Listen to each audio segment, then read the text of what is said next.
7 school children were kidnapped, wee hours of the morning, that is, in a boarding school in Kagara town in Niger State. Some staff were taking, and certain members of a particular family were taking as well. This is not the first kidnapping we're hearing of school children. In April 2014, a group, Boko Haram, believed to be Boko Haram at that time, abducted 276 schoolgirls from government secondary school in Chibok. Some girls initially escaped, but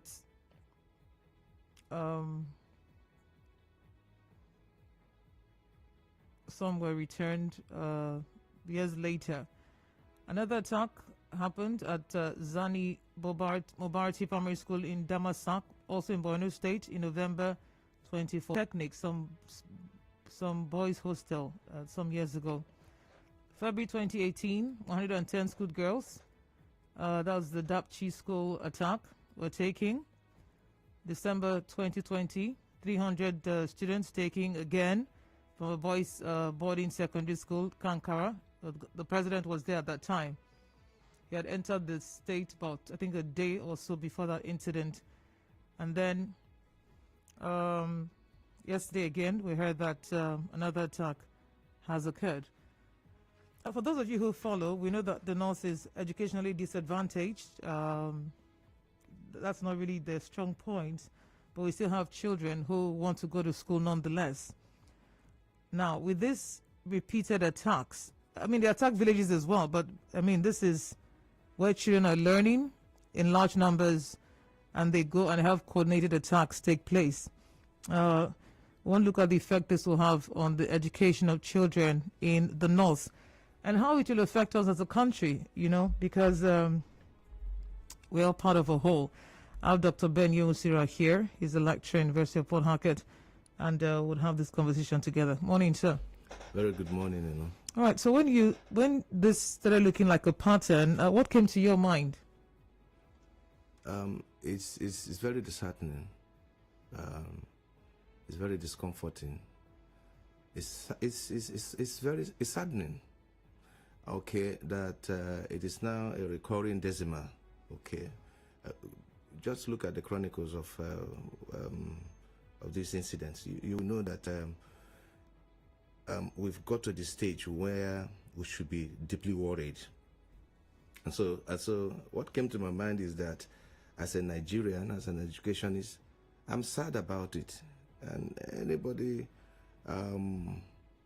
who is involved in the business of education should be sad. That's just it. Okay, so for a state or a region that's educationally less developed, what do you think would happen with these kinds of repeated, coordinated attacks? No, obviously, this is going to take the North backwards. I know I served in the North, Kaduna to be precise, and I know the socio-cultural and economic challenges, that stifle education in that part of the world. Okay, now in addition to this, that this is happening to the North means that it will be a child's play talking about the North being disadvantaged. They may likely be cut off.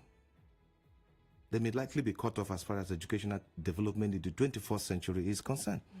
So it's already taking a very big toll on the North.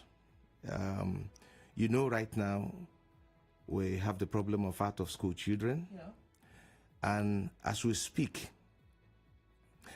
rather than the situation getting improved, it's getting worse from the report we get from UNICEF and UNESCO.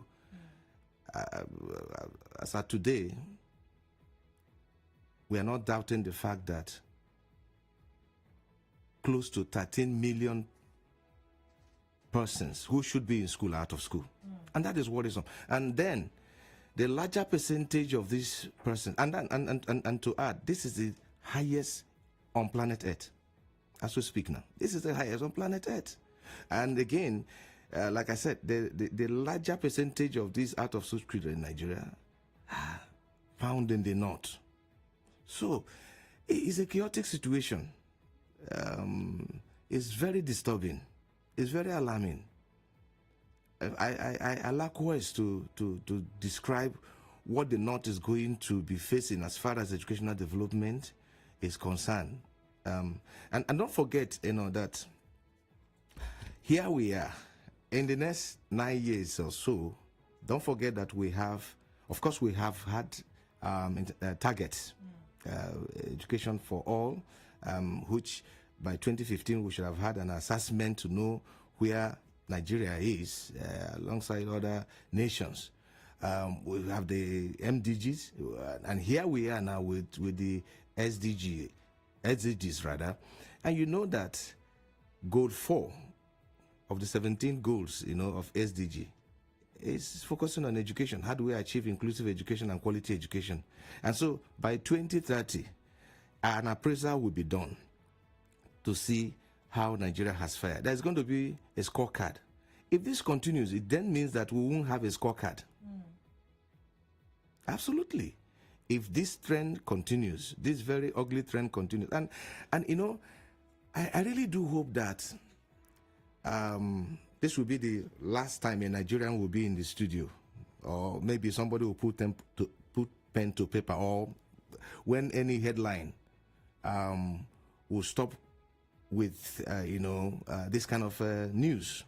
I really hope, but I doubt if that will be the case, because it's been a recurring decimal, and I do not see nothing novel that has been done to either cope or mitigate it or to tackle it, sufficiently to say that, okay, we have hope that, look, we can take care of this. So that is just where we are.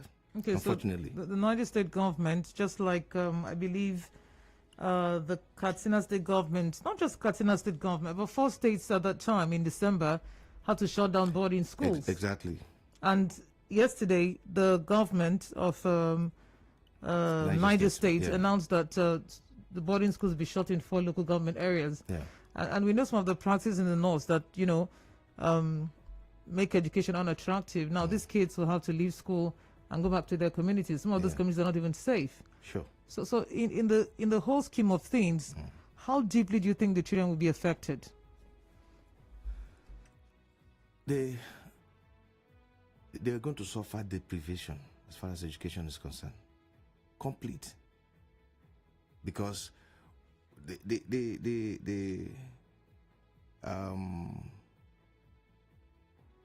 children are going to be cut off from school. They're going to completely cut off from education. Now and it's not as if one state is alone in this. Virtually everywhere in the north, so they're going to be completely cut off. They're going to be in their own world, and I worry what is going to happen. In fact, it is even dangerous that right now, and I want to bring this to, I don't know what happens to these children while they're under captivity. I doubt if they are not being radicalized. I doubt if, they are not forcing them to unlearn. Because between and yesterday, when this incident took place, they are somewhere. Yeah. Somebody may be talking to them. Yeah. What is the person telling them about education? Okay? And do not forget that, some fundamentalists set, have come up with the idea that Western education is evil. Could it be possibly pushing the agenda? Yes. Could it possibly be what they are now transmitting to these children? And if that is the case, then it's just a time bomb. So we have some children being exposed to the terrorists and being told certain things. So even when they do come out, something has changed within them. Definitely. And to also think that I've not heard of a process put in place to debrief these children. Do you understand? To really find out what would have happened to them while they were under captivity. What kind of messages did they get? How do we change their orientation about the contrary messages they would have heard while they were, under the captivity of these bandits or these hoodlums or whatever we may choose to call them. There is no attempts, psychologically speaking now, to make the children regain sanity. I'm talking about sanity in terms of education. I doubt if there is any machinery, that has been put in place by either the state government or by federal government or by Ministry of Education. I do not know of that. So these children are really being exposed to danger. And like I said, the North is already suffering it. Things are bad in the sense that we know that the social, cultural, and economic factors, dissuade educational development in that part of the world. But to add this dimension to the whole challenge or the challenges we have there is very frightening. It's very frightening. Okay, so when they return from wherever it is that they're taken to, for example, the Kagara Schoolboys, schools have been closed. They have to go home. Another time, they talked about a certain the policy or what of the federal government that schools should be protected. They should place some emphasis on, military guarding or security guarding schools. Now, many schools are closed. Kids are at home. What do you think the government should be doing at this time? Well, I expect a comprehensive security measure or somewhat a comprehensive policy on what to do or what should be done in order to secure the schools. For example, we have always heard that, these bandits or whatever you call them, they've always had free entry and free exit. Mm-hmm. So it means that the ingress and the egress, of the school premises is just with them. So what can we do? Can government begin to think about, at least for all these schools, put up perimeter fencing? It won't be difficult doing that. And then mount up a central gate, security gate, so to say. Nobody is saying deploy the military or put up, because these people have always had unfettered access. That is what is much worrisome.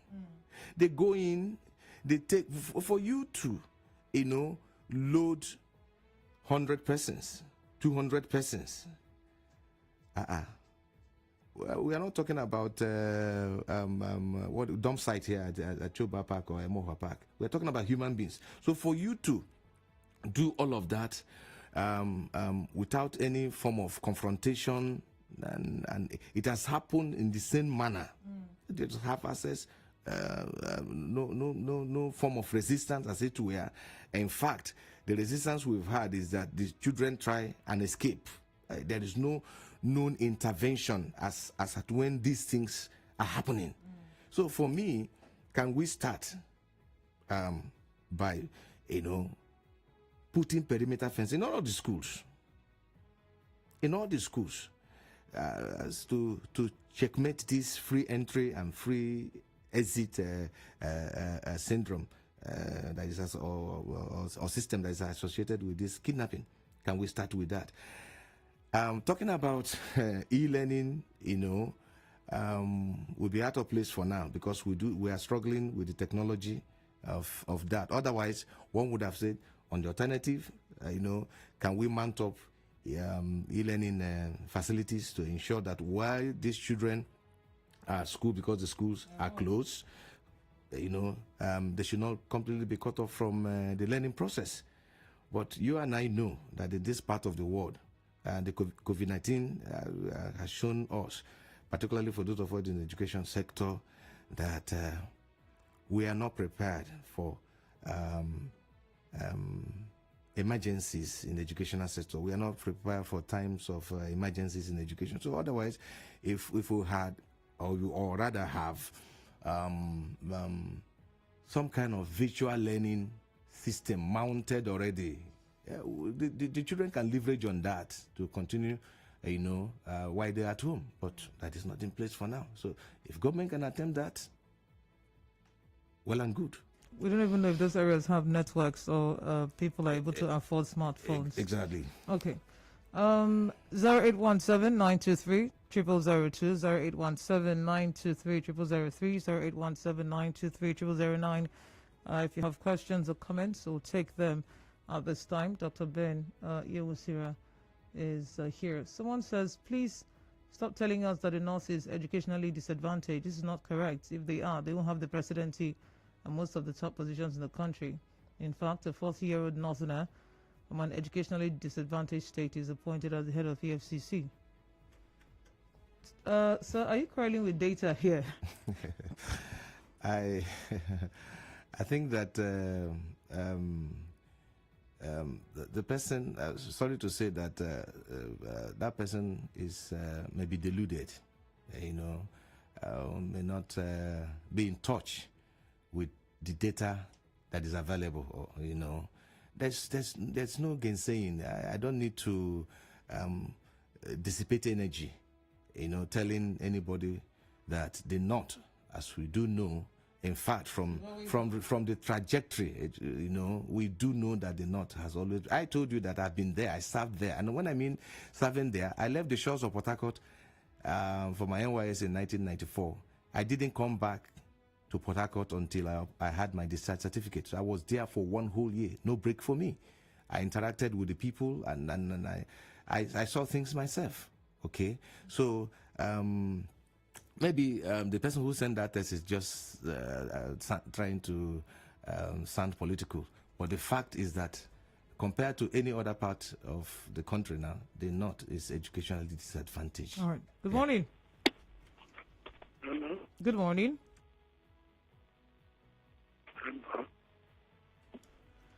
All right, to go back to the messages, Owanate is in Woji, says, good morning. My fears about this trend of kidnapping school population by criminals is if it's not tamed now, let it not spill into other parts of the country where hoodlums will just sit in a neighborhood and kidnap school children and demand as low as 20,000 naira to release them, has been experienced in some places.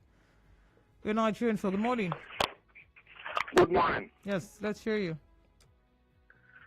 The best thing, to my own experience and knowledge, is for the federal government to mobilize, national mobilization of armed forces. We have up to 1 million or more of retired soldiers and police and Air Force and Navy to take care of the borders without any delay.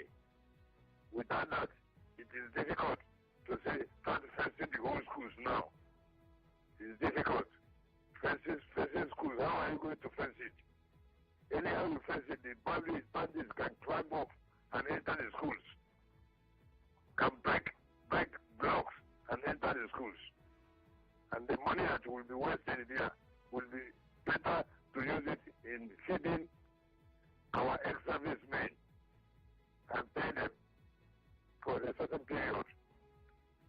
And then you organize the border checkpoints everywhere.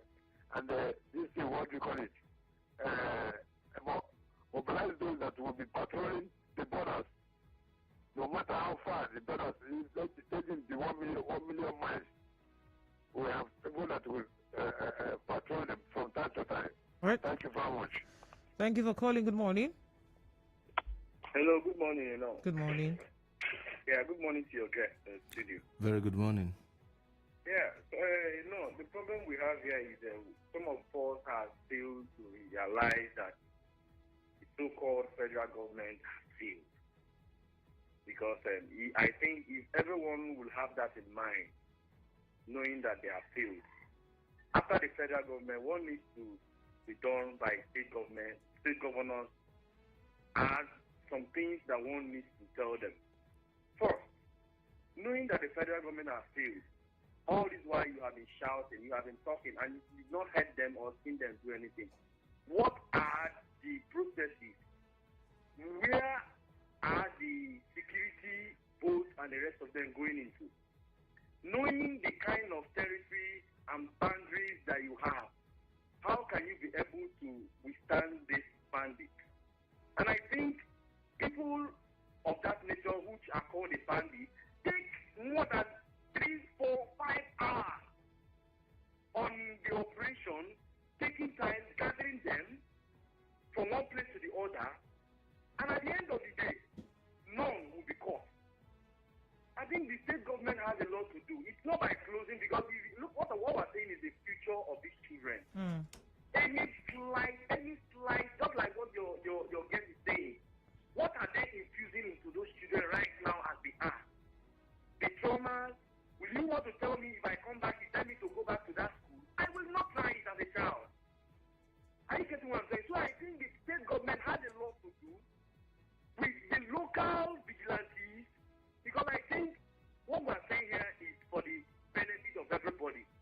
If the communities where these schools are located will come together with the elders, with the leaders, I think there are some security measures internally that can be given within around that age. All right. The federal government has failed. All right. Thank you. Good morning. Good morning. Let's take a message from WhatsApp at this time. Good morning. Hello, good morning. Yes. Good morning. Good morning. I'm Chiwen calling from Port Harcourt. Yes, what is happening in this country is very, very terrible.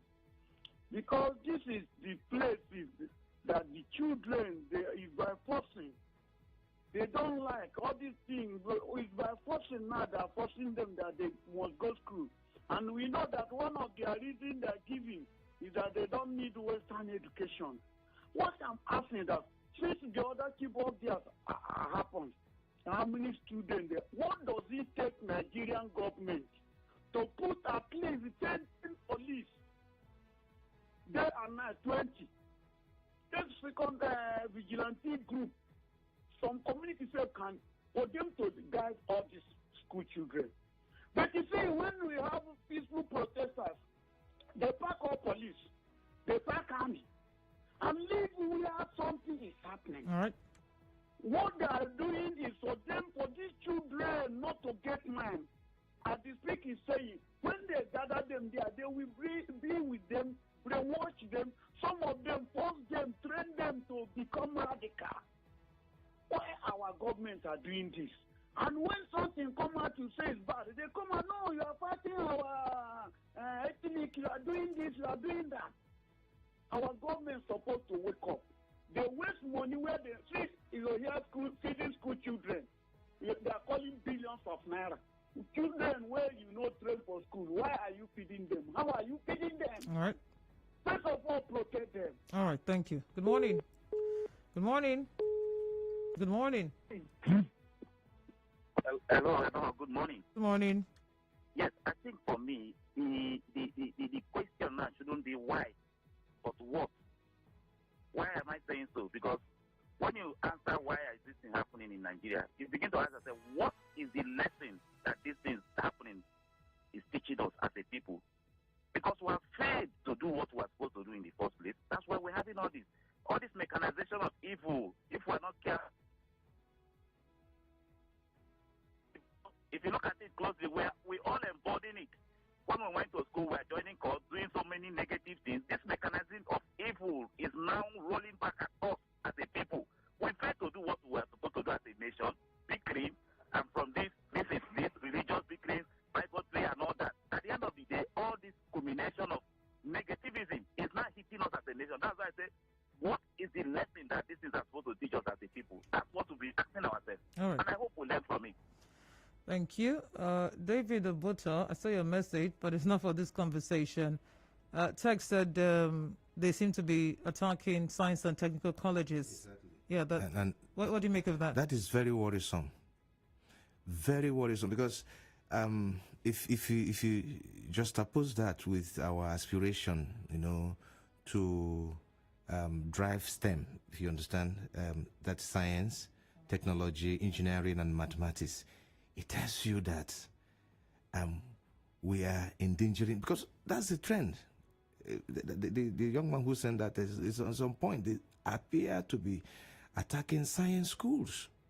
And so what is the implication for this?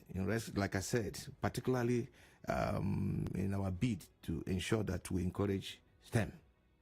So you just see, I worry too. I worry too. With this, can we really develop scientifically? The answer is no.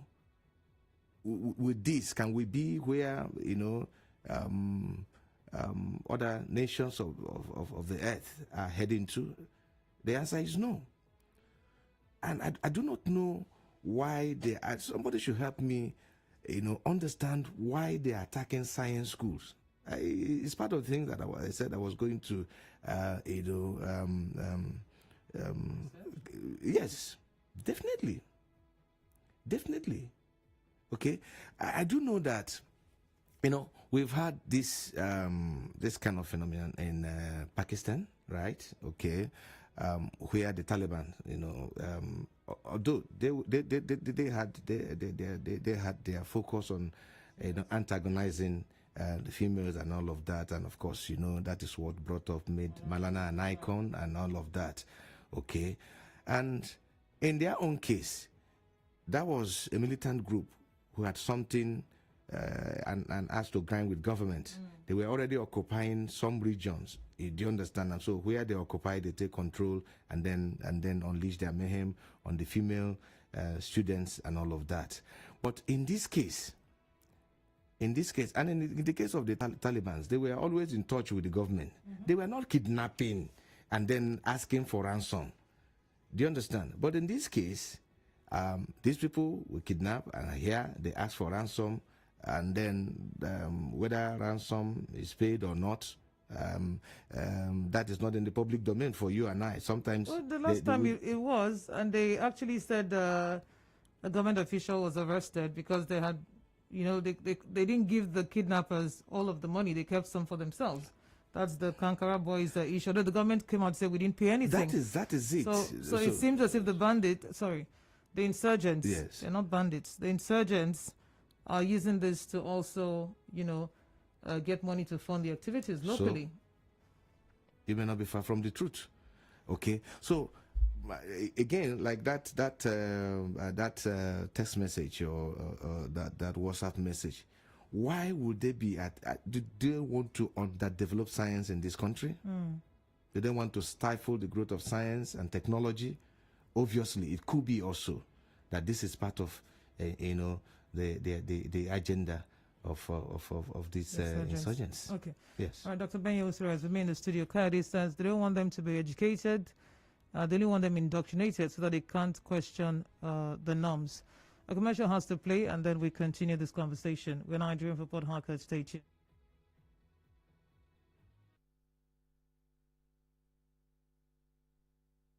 Connect with your customers.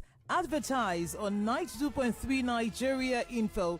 Visit our downtown office at Shop 9, Mediatrix of All Gracies Plaza, opposite FIRS, Stadium Road, Port Harcourt, and book your commercials. Call 0817-001-8162. That is 0817-001-8162. And let us connect you to your customers. We crossfire in the morning. Get into the midday dialogue and tell you about the hard facts, and then let's talk into the chat station. All for you on 92.3 Nigeria Info. We crossfire in the morning. Get into the midday dialogue and tell you about the hard facts, and then let's talk into the chat station. All for you on 92.3 Nigeria Info. We crossfire in the morning.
info. 17 minutes before 9 o'clock, we're talking education. Focus is on the kidnappings going on in the north. Focus also on science schools. So we've had several attacks since April 2014. The last one was in December, and then yesterday again, we heard that they are taking children from a school. And like the other one, no resistance of any sort. We hear that the Niger State governor, that was yesterday, he was saying that they're not going to negotiate with, the criminals. We won't use the word bandits. They're insurgents. They're terrorists. They won't negotiate with them. But this morning, in some papers, we're hearing that the federal government and the state government are already negotiating with them. That gives me worry, because if every time they take, you give, then we have opened a business center where they keep coming to take and you keep coming to give, because it seems clearly that the federal government has the lower hand in this conversation. But Dr. Ben Yusira is with me here, and we're talking about this matter. We'll take some more calls, then we will wrap up this conversation. But there's some messages here. Mecca says he doesn't agree that fencing schools is the solution. The solution I know is that government should face security situation head-on and not coming publicly to advocate that amnesty should be given to the criminals. Let them tackle the security and won't have anything to be afraid of. Good morning. Yeah, good morning. This issue about the situation that are related to the north. One thing is, everybody is a product of nature and nurture. And you will find out that this trend of fighting or trying to be rejecting and being repellent against Western education, they imbibe it. So who is teaching them? Everybody was made by some information. Whether it is a religion, whether it is a location, it means that something is fundamentally wrong in terms of their socialization. It is the transfer of knowledge and beliefs from generation to generation. They have to sit down and tell themselves the truth that we have missed it somewhere. Whether any religion that makes it to become destructive is not a positive religion, it's a negative one. Yeah, but truth is that they're going to be radicals. I mean, that's inevitable. We have them in all religions in the world, maybe except those from Asia, where they focus more on meditation and those kinds of things. But the two major religions in the West, which now is, Islam and Christianity, we have radicals. That's what I'm saying. Somebody taught them. They were not born radicals. Something taught them, and something permitted them. I've said it several times that electricity cannot be conducted by an insulator. There is a conductor of that attitude and that character and that belief. Okay, so are you in favor of de-radicalization then? Yes, yes. And because of course they're not entirely ignorant of the radicalization and the factors and the agencies and the persons and the participants of this, they're aware. But the thing is that they have failed to nip it in the bud. And on the security situation, the issue is there's a failure of security in our country as a result of the failure of the leadership and the government. When I say government, I look at the judiciary, the executive, and the legislature, and the persons heading them have failed to rise up. We have the army, we have the police, we have the navy, we have the we have all the doing in their barracks. Every year, they don't allow them for defense. What can the defense of the rising crime keep the streets? Recently, I was told, came out guns. People who are stranger. Where is that? I want to tell you for what you say. What? Specifically, Ubuga, they just came back from where they went. They just came down. After they following, they took the wife. People who are working hard. How did they get this gun? I am to be the president. I will not sleep. My children will not sleep. This should not sleep. This is their primary reason. Something is fundamental wrong, and they are sleeping. And they're looking at it casually. Permit me to say, I was in Israel. After the Sabbath organization, I was in Israel as a foreigner. Israel is about 10 million people, like River State. I was in Israel. They are going from point to point. These presidents were pursuing us to sell their goods. We are saying Nigeria buy, because we are spending dollars. And they followed us to one point where we went to eat. As we are coming down, they just passed and they were rushing at us. Not knowing that security men were also monitoring and following on. As they saw the police, they stopped. They said we should wait. That is so now. It's going to turn like playing close security.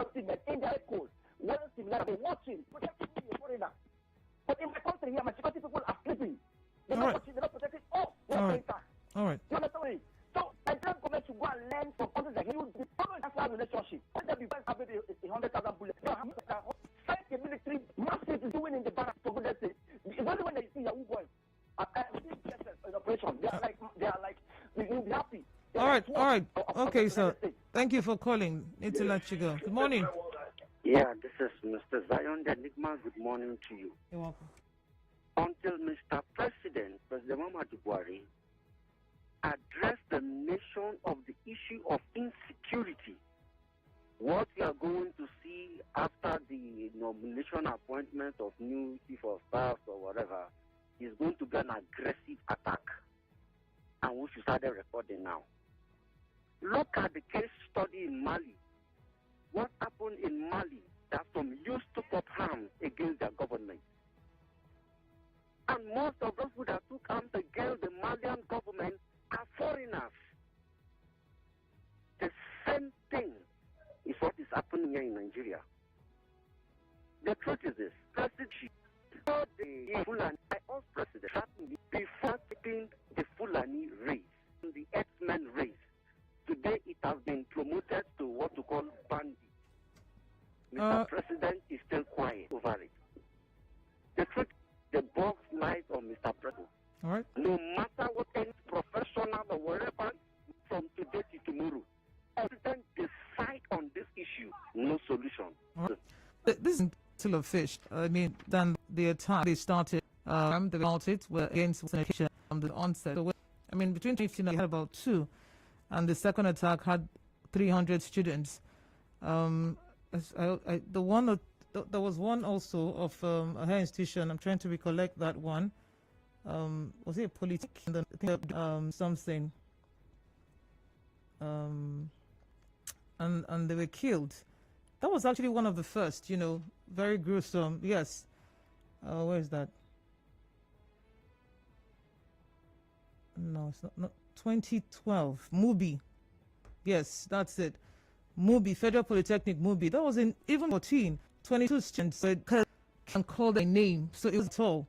The local and the people from local in the town, while other student union elections. So that wasn't. Then again, maybe various student elections have turned violent before, but reached this level.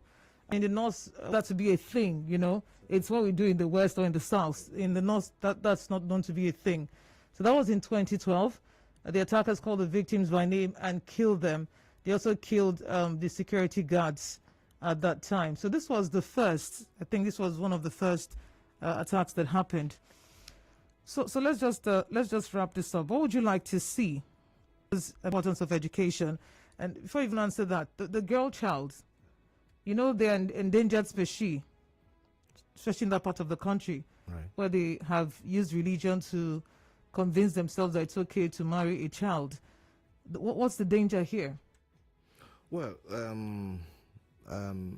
like many advocacy groups have come up to condemn this attempt, to stifle the gay child. Yesterday, something was shocking, and it was in the social media. A picture of Dr. Kagara was, 6, that beautiful was there. So it was awash with the instruction: do not dissuade the gay child, from her aspiration, because this gay child is here now. She is the DG as we speak now, and to think that she's coming from Nigeria is a plus for us. So that campaign is on now, see to her. So the girl child is endangered. Well, of course, these people have moved from Dapchi, where their attack was focused on girls. Now it's in this group, whether boys or girls. So for me now, the attention should not be whether girls or boys. The attention should be on the educational system itself that is in ruin now, as it were. It's in ruin. The girls are affected, the boys are affected, and for the nation, it's going to have a ripple effect. I dare say that no nation can rise above the level of her educational system. I repeat, no nation can rise above the level of our educational system. So now, if all this is going, these things are going on, and we are not addressing them, it means that in the future we wouldn't have the human resources to drive our economy. We wouldn't have the right persons, in the right institutions to drive institutions. So that is the danger we face. So we must, as a matter of urgency, fix this now. We must, as a matter of urgency, address this now. Otherwise, it's going to affect us, affect our socio-economic development adversely. We will not be able to come out of it. The rest of the world will leave us behind. And so, Chukwemeka Michael writing on Twitter says, sadly, these guys are taking advantage of the failed security system in this country to drive home their selfish ambitions until this government comes to realize they're failing security-wise and find ways to quell this. The end of kidnapping or to kidnapping is not in sight. Final call. Good morning. Hello? Okay. Good morning. Hello, good morning. Yes, you're a Nigerian phone. Yes, my name is George, calling from Romeo community. All right. My sister and my brother here, it is really disheartening for the news, for people who went to school, children that went to school to go and study, and they call them banditry. And they are acknowledging this banditry, giving them praises, begging them, giving them money. Look at, when the operation was happening, I even heard that an helicopter monitoring them, following them all apart. What have these children done to the Nigerian government?